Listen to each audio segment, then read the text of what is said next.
Halo semuanya, perkenalkan kami dari UNKM Kelompok 1 akan menampilkan video yang membahas mengenai koperasi. Jangan lupa disimak ya. Penjelasan mengenai koperasi.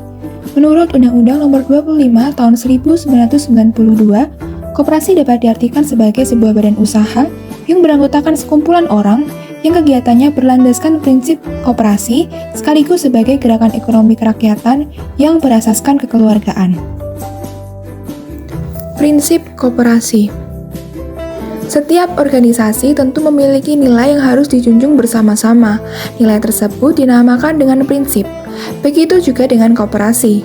Organisasi ini memiliki prinsip yang tertulis dalam Undang-Undang Nomor 25 Tahun 1992, yaitu 1. Keanggotaan tidak dipaksa, oleh karenanya harus berdasarkan sukarela dan terbuka. 2. Dalam pengelolaannya, koperasi harus bersifat demokratis. 3. Pembagian hasil usaha diberikan secara adil sesuai dengan porsi kontribusi masing-masing anggota terhadap koperasi. 4.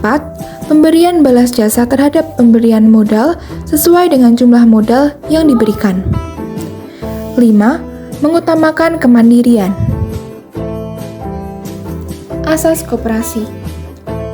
Berdasarkan Undang-Undang Republik Indonesia Nomor 25 Tahun 1992 dalam pasal 2 tertulis bahwa koperasi berlandaskan Pancasila dan Undang-Undang Dasar 1945, serta berdasar atas asas kekeluargaan.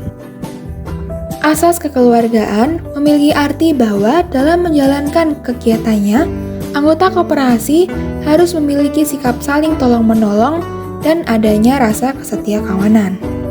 Asas koperasi adalah kekeluargaan yang didasarkan pada kesadaran setiap anggota koperasi untuk menjalankan segala sesuatu dalam koperasi yang memiliki nilai manfaat untuk semua anggota. Dengan begitu, anggota koperasi harus memiliki komitmen untuk saling membantu dan sekaligus memiliki sikap sekuat tenaga dalam memajukan koperasi bersama-sama. Landasan koperasi. Di Undang-Undang RI Nomor 12 Tahun 1967 tentang pokok-pokok pengkoperasian bab 2 pasal 2. 1. Landasan ideal koperasi Indonesia adalah Pancasila.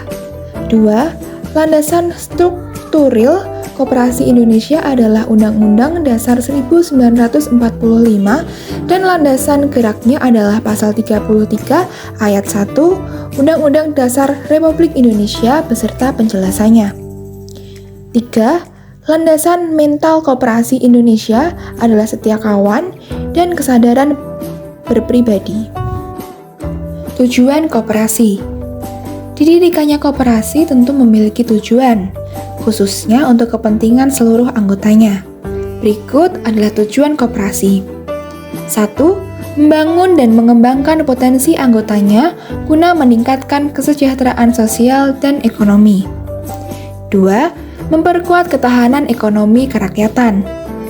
3. Meningkatkan kualitas SDM dan masyarakat secara aktif. 4. Memberikan bantuan modal dan membuka kesempatan untuk mengembangkan usaha. Manfaat berkoperasi. Manfaat dari kita berkoperasi adalah yang pertama, meningkatkan penghasilan para anggotanya dengan membagikan sisa hasil usaha atau SHU. 2. Koperasi mampu memberikan dana pinjaman untuk kebutuhan sehari-hari seperti biaya pengobatan, pendidikan, dan lain-lain. 3. Mendidik anggota-anggotanya untuk memiliki semangat kerja sama dan semangat kekeluargaan. 4. Menawarkan barang dan jasa dengan harga yang relatif lebih murah. Sejarah koperasi. Sejarah koperasi pada awalnya dimulai pada abad ke-20. Pada umumnya, sejarah koperasi dimulai dari hasil usaha kecil yang tidak spontan dan dilakukan oleh rakyat kecil. Kemampuan ekonomi yang rendah mendorong para usaha kecil untuk terlepas dari penderitaan. Pada tahun 1895 di Lewiliang didirikan pertama kali koperasi di Indonesia oleh Raden Ngabai Arya Wiriatmaja. Patih Purwokerto dan teman-temannya mendirikan bank simpan pinjam untuk menolong teman sejawatnya dan para pegawai negeri pribumi melepaskan diri dari cengkraman pelepas uang. Penggolongan koperasi berdasarkan jumlah lapangan usahanya, terdapat koperasi single purpose dan koperasi multipurpose. Berdasarkan fungsinya, terdapat koperasi konsumsi, koperasi jasa, dan koperasi produksi. Berdasarkan dalam tingkatan dan luas daerah kegiatannya, terdapat koperasi primer dan koperasi sekunder. Koperasi sekunder dapat dibagi lagi menjadi koperasi pusat, koperasi gabungan, dan koperasi induk. Berikutnya adalah penggolongan koperasi berdasarkan bidang usaha. Terdapat koperasi konsumsi, koperasi produksi, koperasi kredit atau simpan pinjam, dan koperasi pemasaran. Kemudian, penggolongan koperasi berdasarkan komoditi. Terdapat koperasi ekstraktif, koperasi pertanian dan peternakan, dan koperasi industri dan kerajinan. Selanjutnya, penggolongan koperasi berdasarkan daerah kerja, terdapat koperasi primer, koperasi pusat, koperasi induk, dan koperasi gabungan.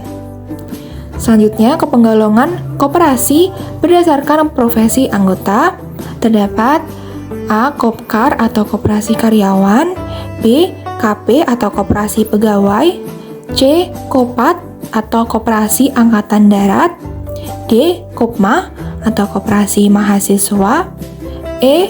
Kopas atau koperasi pedagang pasar, F.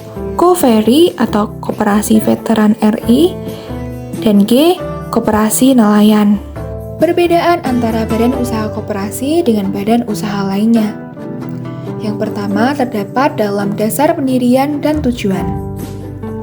Koperasi memiliki dasar pendirian dan tujuan atas kesamaan cita-cita dan tujuan menjadi kesejahteraan bersama berdasarkan asas kekeluargaan dan gotong royong. Sementara, dasar pendirian dan tujuan badan usaha lainnya hanya untuk mencari keuntungan sebesar-besarnya. Yang kedua, keanggotaan. Pada umumnya, keanggotaan koperasi dapat diikuti oleh semua warga negara yang sudah dewasa. Sementara untuk keanggotaan dari badan usaha lain, umumnya terbuka hanya untuk orang yang memiliki modal. 3. Sifat keanggotaan. Dalam koperasi, keanggotaan koperasi bersifat sukarela dan tidak bisa diwakilkan. Dalam badan usaha lain, memiliki ketentuan-ketentuan pembatasan yang disepakati menurut kriteria pemilik modal. 4. Kekuasaan tertinggi. Kekuasaan tertinggi dalam koperasi ada pada rapat anggota, sementara badan usaha lain biasanya ada pada pemegang saham atau permodal. 5. Hak suara dalam rapat. Satu anggota dalam sebuah koperasi memiliki satu suara yang tidak dapat diwakilkan oleh orang lain, sementara dalam badan usaha lain, satu suara atau lebih dapat dimiliki oleh pemodal. 6. Perolehan modal. Simpanan anggota menjadi modal koperasi, sedangkan modal badan usaha lainnya diperoleh dari penjualan saham, perorangan, ataupun kelompok. 7. Pembagian keuangan. Dalam koperasi terdapat pembagian SHU menurut jasa anggota, sedangkan dalam badan usaha lain tidak ada pembagian SHU. 8. Tingkat bunga atas modal. Tingkat bunga atas modal dalam koperasi dibatasi, sedangkan dalam badan usaha lainnya tidak dibatasi dan disesuaikan dengan tingkat bunga yang berlaku. 9. Usaha dan manajemen. Keuangan koperasi bersifat terbuka, sedangkan keuangan pada badan usaha lain bersifat tertutup. Manfaat bergabung di koperasi yang pertama sebagai alternatif tempat menabung, yang kedua mendapat sisa hasil usaha atau SHU setiap tahun, yang ketiga kemudahan dalam meminjam uang jika ingin meminjam, yang keempat menampung produk anggota untuk dijual kembali oleh koperasi. Yang kelima, mendapat harga yang relatif lebih murah dari non-anggota. Yang keenam, mendapatkan pengetahuan mengenai kekoperasian. Yang ketujuh, mendapatkan relasi yang lebih luas. Serta yang terakhir, terlibat dalam meningkatkan kualitas hidup manusia. Berikut ini adalah lambang dari koperasi. Penjabaran makna dari lambang koperasi. Yang pertama, terdapat roda bergigi, yaitu menggambarkan upaya keras yang ditempuh secara terus-menerus. Hanya orang yang bekerja keras yang bisa menjadi calon anggota koperasi dengan memenuhi beberapa persyaratan-persyaratan koperasi. Yang kedua, terdapat rantai yang berada di sebelah kiri, melambangkan ikatan persatuan yang kokoh, bahwa anggota koperasi adalah pemilik koperasi tersebut. Selanjutnya, terdapat kapas dan padi yang berada di sebelah kanan, yang menggambarkan kemakmuran anggota koperasi secara khusus dan merakyat secara umum yang diusahakan oleh koperasi tersebut. Selanjutnya, terdapat timbangan, yaitu keadilan sosial sebagai salah satunya dasar dari koperasi, biasanya akan menjadi simbol hukum.